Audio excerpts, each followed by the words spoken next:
Las últimas informaciones, los hechos más destacados, el pensamiento y la opinión de los protagonistas.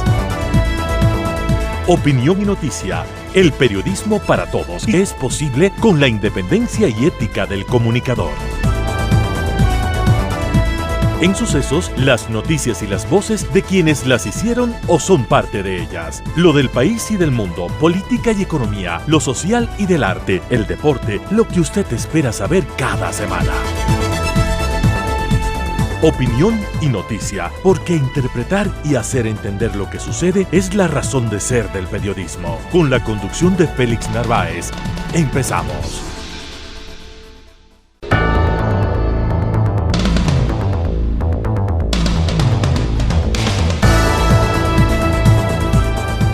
Lo cierto es que un nuevo escándalo, acaso inesperado y de dimensiones insospechadas, abraza al correísmo ya bajoneado por el último resultado electoral. Ni bien tiraba la toalla la presidenta del partido, Marcela Aguiñaga, la por varios años asistente del ex vicepresidente Jorge Glass, la señora Soledad Padilla, lo denuncia por acoso y él contraataca acusándole de supuesta extorsión, chantaje según Glass, para por $350,000 no hacer públicas las grabaciones con que ella probaría el acoso. Grabaciones que hoy están en las redes y que escandalizan al país. Mientras tanto, el flamante asambleísta Fernidán Álvarez se desafilió de la Revolución Ciudadana.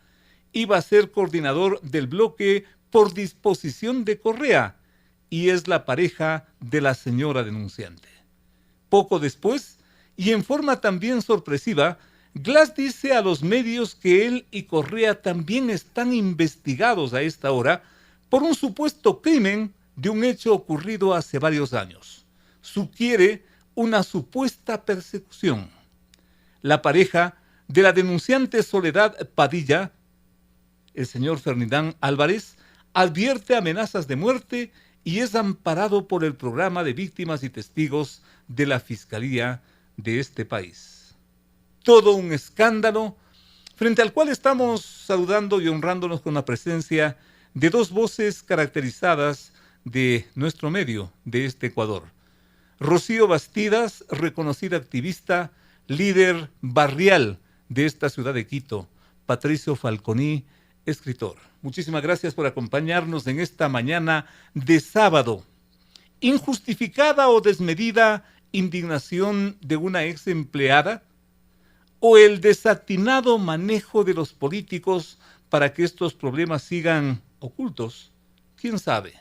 ¿Cuál es la lectura de esto de la reconocida voz? Insisto en esto de Rocío Bastidas. ¿Qué te parece todo esto, Rocío? Buenos días. Buenos días, Félix y Patricio. Un gusto compartir con la audiencia de Radio Sucesos. Este escándalo que ya parece que superó más de 500 en la Revolución Ciudadana, al parecer ahora se busca de todas maneras tratar de que lo que ya trascendió tenga un impacto menos doloroso para quienes son muy amigos de esa corriente política.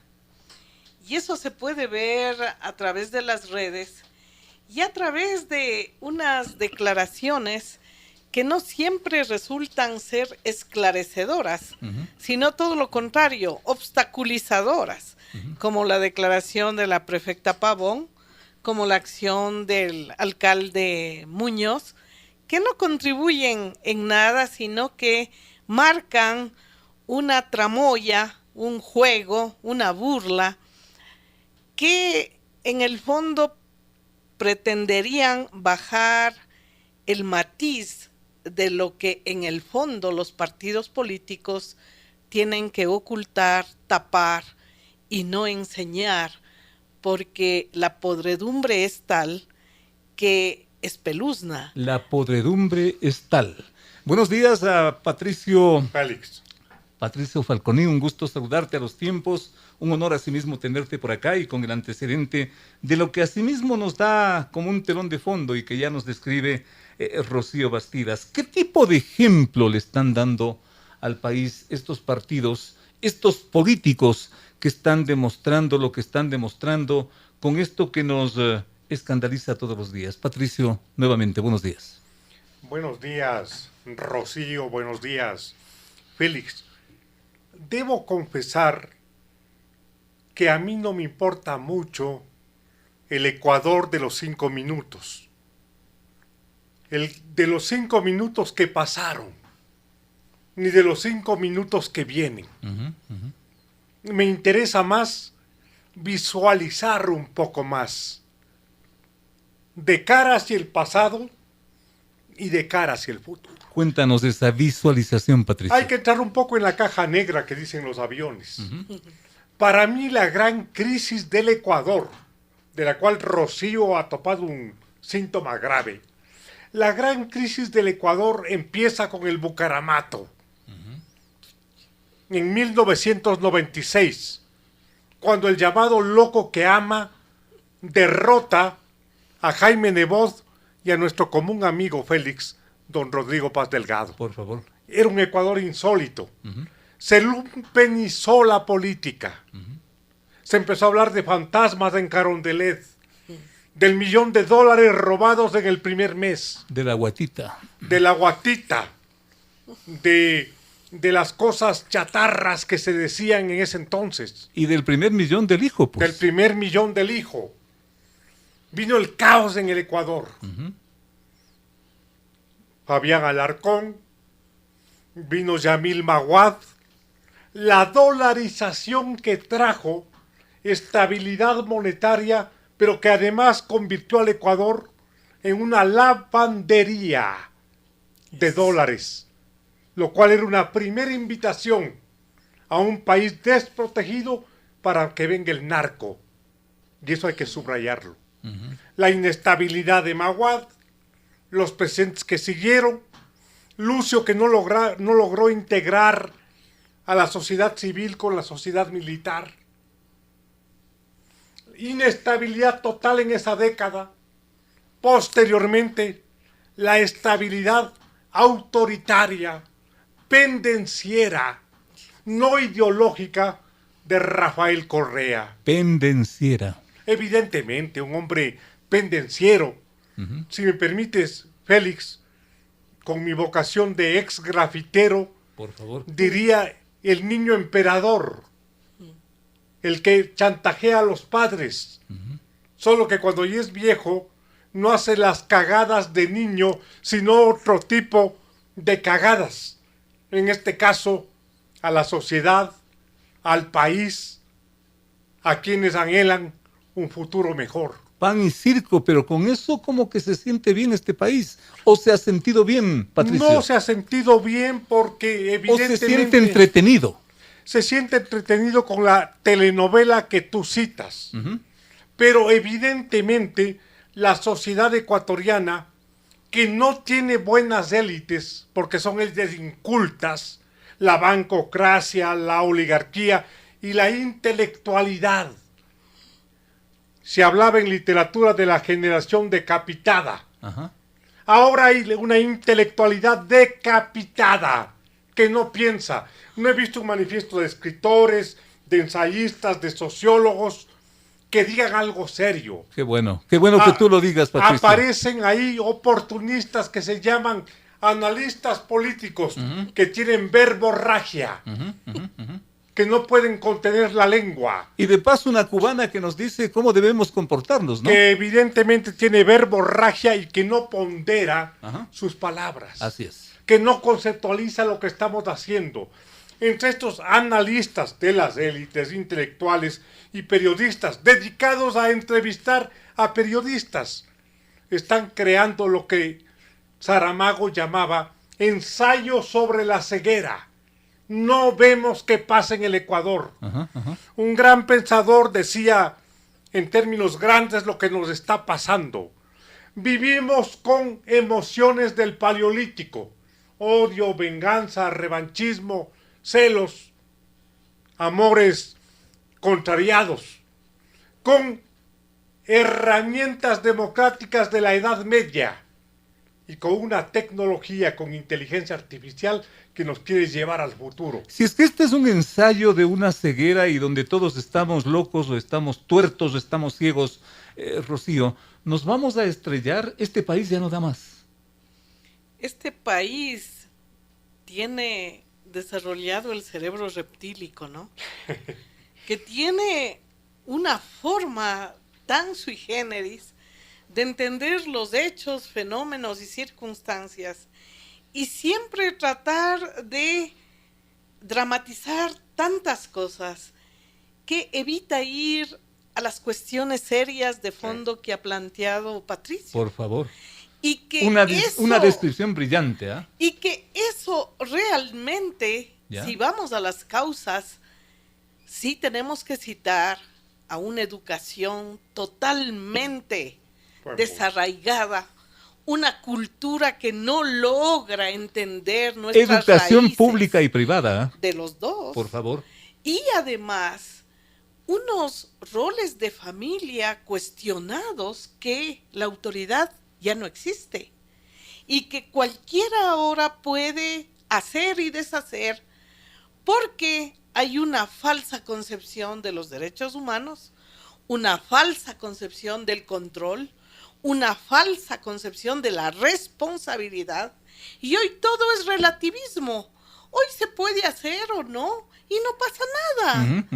Hoy estamos viendo que a puertas de que se cierre un gobierno malo, pésimo, viene otro con un líder joven de 35 años que ya sabemos la raigambre que tiene. Viene de una familia adinerada y la gente en su pensamiento dice, bueno, los ricos no han de robar tanto. Pero toda la historia nos dice que los ricos roban más porque no están saciados de lo que Discúlpame y con todo respeto, Rocío, que me ponga en el plano de pesimista. Y si es que este señor Noboa no funciona, ¿hacia dónde va este país? Al hecatombe, pues. Es un país fallido, es un país sin norte, es un país cuyas élites ya las describió muy bien Patricio, y que realmente a quienes nos duele la patria, que tenemos una voz ínfima, pequeñita, que lo único que podemos es estar en nuestro entorno familiar, barrial, algo así, para tratar de un poco sacudir y buscar en algo algunos valores. Sacudir que y buscar perdiendo. Estos valores. ¿Qué pasó con los forajidos, Rocío? Muchos cooptados, muchos en las listas inverosímiles de asesores, de asambleístas y en puestos como los de la señora Padilla de los Pipones, y con una serie de organizaciones creadas más de, no sé si son 50 o 60, que no sirven para nada. Me permití hacerte esta pregunta con todo esto, ¿hacia dónde vamos? ¿Nos vamos a estrellar como país o este país sí da para más, Patricio? Yo tengo esperanza, pero sin caer en la tontería de decir qué va a hacer el presidente Noboa en el año 6 meses que va a estar en el poder. Pregunta absurda. Grafico con un ejemplo. Un enfermo de cáncer va donde el médico, donde el oncólogo, y le pregunta, ¿será, doctor, que mi cáncer me curo en una semana? Imposible, pues. El Ecuador no va a curarse en año y medio. El Ecuador para curarse necesita 40 o 50 años, que esa es la visualización hacia el futuro. ¿Pero aguantaremos como país de ese tiempo? No queda más que emprender el reto. Nos toca enfrentar el reto y hay que empezar a trabajar, como decía Rocío, y tú manifestabas tu complacencia, con la juventud y básicamente con los niños. ¿No hay el riesgo en ese espacio de convertirnos en otra Venezuela, tal vez? En otra Venezuela no, pero no queda otro recurso que el trabajar para los niños. Mira, todos en el Ecuador se dedican, y en el mundo en general, a moralizar. Es una especie de hipocondría social, al revés. El enfermo no soy yo, sino los demás. A este le falla la moral. Este es malo, esto es mediocre, esto es tonto. Tenemos que educar con las herramientas de la democracia, que no es la moral es personal. Las herramientas de la democracia. Casualmente, yo estoy participando con la doctora Mercedes Falconi, con UNASUR y otros sectores, en la promoción de un libro que se llama Caja de Herramientas de la Democracia. Significa, ¿qué es la democracia? ¿Cómo funciona la presidencia de la República? ¿Cómo funciona la Asamblea? ¿Cómo funciona el voto, las elecciones? ¿Cómo funcionan mis derechos? Es decir, no hay que ser bueno, no hay que ser bonito, no hay que ser santo, no hay que decir mis derechos, mis deberes. Conociendo las herramientas, porque para vivir en democracia hay que conocer las herramientas de la democracia. Si es que ya tenemos esta perspectiva de herramientas que yo creo que, y con todo respeto, hasta pueden ser de sentido común, si es que no las utilizamos, Rocío, insisto, y no por ser jodón, con todo respeto en este sentido, pero ¿qué le toca a este país? ¿Qué le toca? Yo le decía a Patricio tal vez el riesgo de convertirnos en otra Venezuela, o tal vez ensayemos y seamos otra Cuba y así estaremos todos tranquilos, Rocío. No hay chiste malo en eso, ¿no? Por favor. Realmente lo que nos toca es cada vez, cada día, en cada instante, sí, llenarnos de optimismo, pero también de decisión. O irnos al otro extremo, De a la decisión. super, a la ultraderecha. No, ¿Qué nos porque queda? igual tienen cada uno sus aberraciones, cada uno sus cartas ocultas. Yo creo que hay un gran sentido común en la sociedad que sí diferencia que lo que yo esté haciendo hoy, lo que yo haga hoy, eso es para hoy, solo para hoy o también para adelante. ¿Qué quiero decir con esto? Si soy padre o madre de familia y tengo mi casa organizada con horarios, donde se respeta lo que se come, donde no hay desperdicio, donde se limpia adecuadamente, donde se tienen las seguridades del caso, ¿es solo para hoy o es para lo que viene? A mí me interesa el hábito que estamos formando en nuestros hijos, en nuestros nietos. ¿Te interesa a ti y a cuántos más, Rocío? Y yo sí creo a un buen número de gente de sentido común. Pero que nos olvidamos a la vuelta de la esquina y estamos en esto. Que lastimosamente no hay suficiente convicción para la lucha. ¿Dónde encontrar la convicción? Y esa convicción, ¿Dónde encontrar ese milagro? Yo creo que se le va descubriendo en cada instante por la oportunidad que tienes de estar en una radio, de estar en la calle, de estar en el auto, de estar frente a cualquier autoridad, de estar frente a los que están dañando una ciudad, un país, un partido político. La Santa Mariana de Jesús consecuentemente se le atribuye una cierta frase de la desaparición de este país. Sea que lo dijo o no lo dijo, pero como que tiene sentido eso, Patricio. ¿Este país desaparecerá por los malos gobiernos?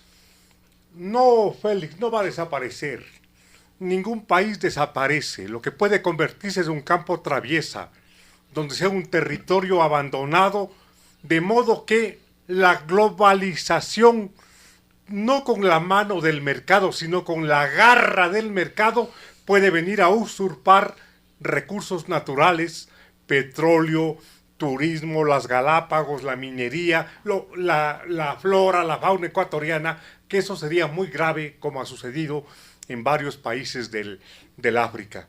Este país tiene que olvidarse un poco de las ideologizaciones extremas, no lo que tú planteabas, ni extrema izquierda ni extrema derecha. Una gran escritora de apellido Simon, de España, contestaba en vacilada algo que yo suscribo. Por favor. No soy de derecha, no soy de izquierda, más bien soy de centro comercial. De modo que así vacilaba a todas las tendencias y decía, pongámonos la cabeza sobre los hombros, miremos de frente, busquemos cuáles son los problemas. En psicología, en medicina y un poco en sociología se llama anosognosia. ¿Ya? ¿A quién no sabe qué enfermedad tiene? Doctor, me duele por aquí, me duele por acá. ¿Qué Me tiene? duele todo. Me duele todo y no logro explicar qué le duele. El Ecuador necesita tener un diagnóstico serio. ¿Ya? Realmente saber qué tenemos y cómo podemos dar los primeros pasos. Recién los primeros. El Ecuador está envejeciendo. Realmente perdimos lo que se llama el bono demográfico. Ya no hay el suficiente número de jóvenes ni para pagar el seguro, ni para trabajar, y todo eso tenemos que sumar a que ha bajado el petróleo, a que la minería no está regulada, ya que algo más grave, la esperanza va declinando. Mario Benedetti, a quien tú conoces, decía, más importante que la reforma administrativa, que la reforma constitucional, es la reforma del ánimo.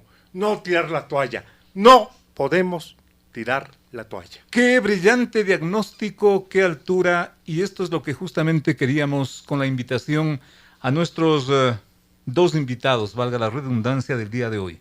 Rocío Bastidas y Patricio Falconi. A quien yo admiro a Rocío por su lucha y la claridad conceptual que siempre Otro me ha sería el demostrado. país con varias Rocíos como tú. Sí, yo me sumo a ese criterio. Totalmente. Sí. Gracias a nuestros Gracias, invitados de hoy.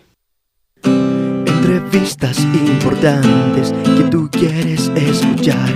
La mejor información, la más grande opinión. Periodismo de verdad. Con Félix Narváez.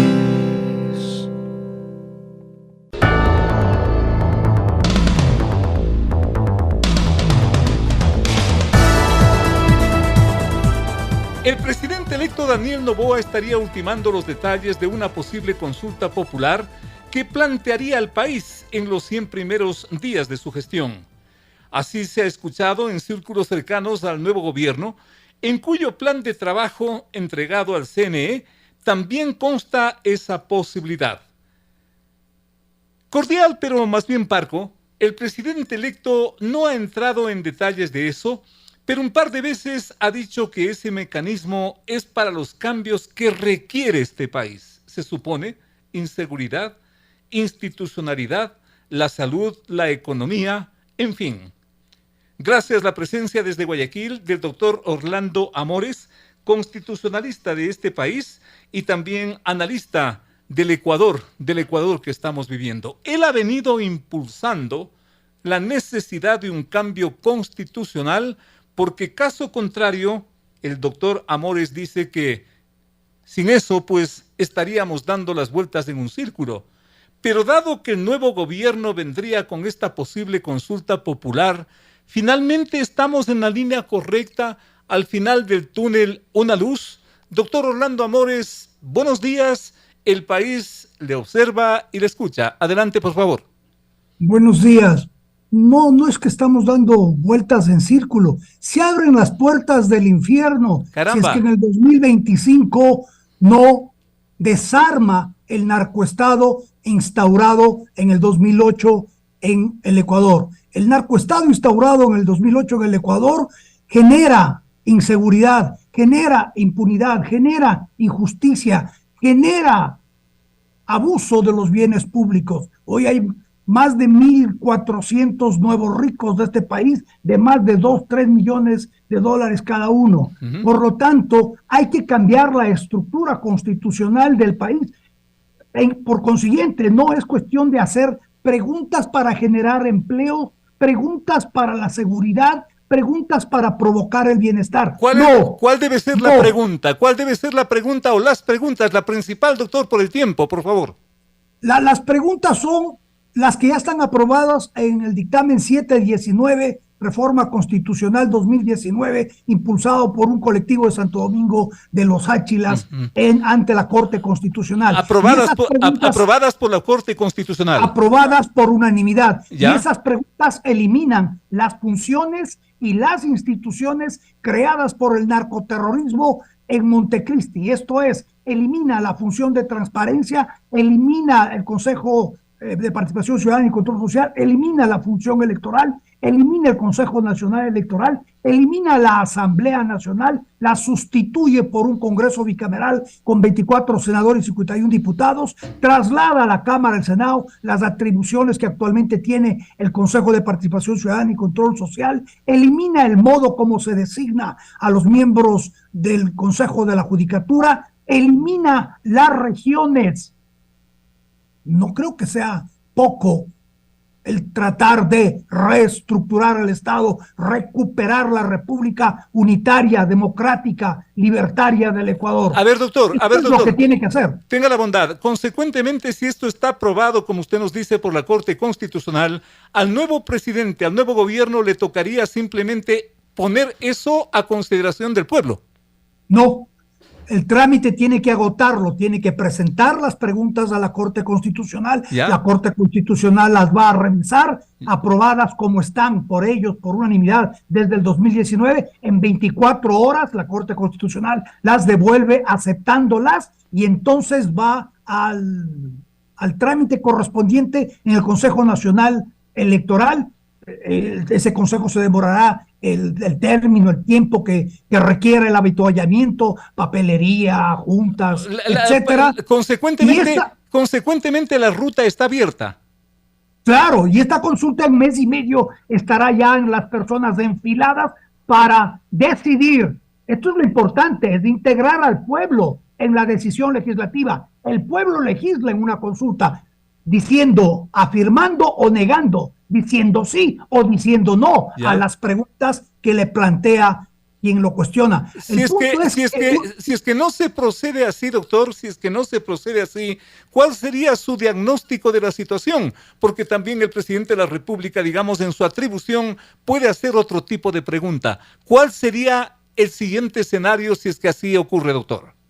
Tiene que revisar que en este momento el narcoterrorismo le está proponiendo apoyo para temas de seguridad, para temas de bienestar, para temas de empleo. Cuando el narcoterrorismo le está proponiendo apoyo y dice que cuenta con sus votos en el aparato legislativo, mi querido presidente Daniel Noboa, así se refiere. El narcoterrorismo así se refiere. Cuando le está proponiendo aquello, le está desviando la atención. Le está diciendo, dedícate a esto, que son parches. A ver, quedemos claros en esto de los términos, porque lo importante es que el público también capte esta situación. Cuando usted se refiere al narcoterrorismo, ¿a quién se refiere? Cuando yo me refiero al narcoterrorismo, me refiero a todos los movimientos y organizaciones políticas, les llaman, a todas las organizaciones políticas, o sea, a los clubes electorales que están vinculados con el narcoterrorismo internacional, autodenominado socialismo del siglo XXI. Todos esos ahora le están proponiendo al querido presidente Daniel Noboa, ¿sí?, apoyarle para generar empleo, generar bienestar y para generar un mecanismo que él pueda permitir gobernabilidad en el país. Ojo, el momento que ellos le están proponiendo aquello a Daniel Noboa, le están desviando la atención de las cosas estructurales, de la reforma estructural que tiene que hacer, que ya está aprobada por la Corte Constitucional.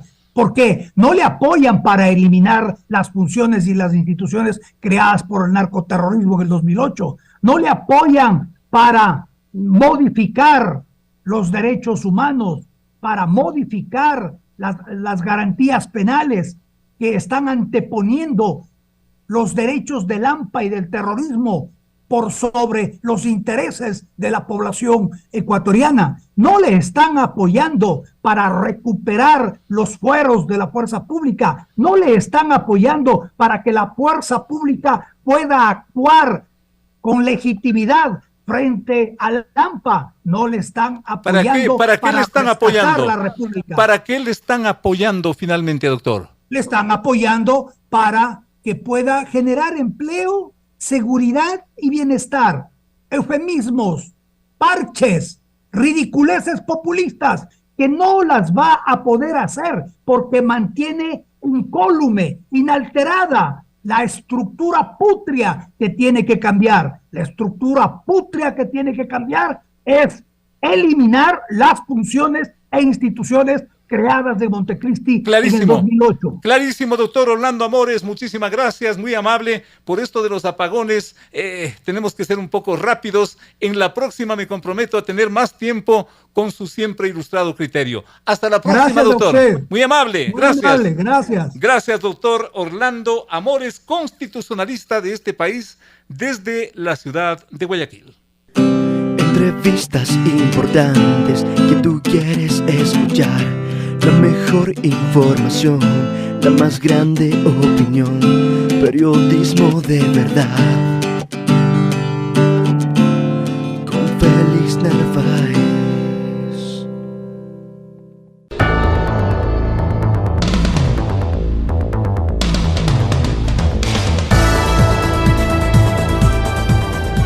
Posible delito de peculado arrastraría el nuevo escándalo que sacude al correísmo tras las revelaciones de la ex asistente del ex vicepresidente de la República, Jorge Glass, la señora Soledad Padilla.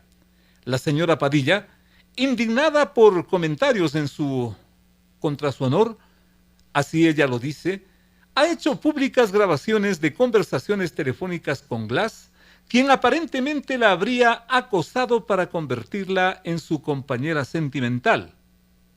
Según las grabaciones, no solo Glass ha intentado evitar el escándalo, o lo habría intentado, también interviene el propio expresidente Correa, pero la situación se hizo incontrolable cuando Soledad Padilla formalizó su denuncia por acoso y hace una nueva revelación. Ella fue empleada de la prefectura de Pichincha, pero simultáneamente estuvo al servicio de Glass cuando estuvo detenido por asociación ilícita y sobornos. Con semejantes antecedentes, nos honra con su presencia el concejal del Distrito Metropolitano, el doctor Michael Aulestia, quien ha salido al frente de esta situación. Yo diría prácticamente es el primer personaje público que trató de ubicar la situación para llegar a una conclusión, a un esclarecimiento de esto que es un escándalo nacional. La pregunta creo que está planteada y es de sentido común.